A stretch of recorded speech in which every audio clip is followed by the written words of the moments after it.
In today's video, I am going to teach you how to deactivate automatic email forwarding in Gmail. Automatic forwarding can be useful when you need a copy of your mail sent to another address, but there are times when you may want to turn it off. For example, you might be done with a temporary setup, switching jobs, or simply tightening up privacy. The good news is that disabling forwarding in Gmail only takes a moment once you know where to look. Start by opening Gmail in your web browser and going to your inbox. Make sure you are signed into the correct Google account before you change anything. If you manage more than one account, double-check the profile icon in the top right area of Gmail so you know you are editing the right inbox and settings. Once you are in your inbox, go into Gmail settings and look for the section related to forwarding.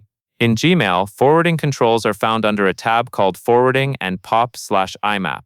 Select Forwarding and POP/IMAP to open the forwarding options for your account. This is the area where Gmail manages whether your incoming messages are being sent onto another address automatically. Now in the forwarding section, find the option labeled Disable Forwarding and select it. This setting stops Gmail from forwarding new incoming messages.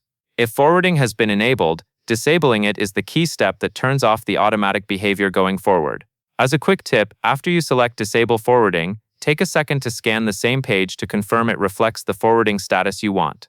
This helps you avoid confusion later, especially if you had forwarding set up long ago and forgot it was still active. Also, keep in mind that disabling forwarding does not remove past emails from any account that previously received forwarded messages. It simply stops new messages from being forwarded from this point on. Once forwarding is disabled, you can return to your inbox and continue using Gmail normally, with messages staying in your account rather than being sent elsewhere automatically. And that is all there is to it.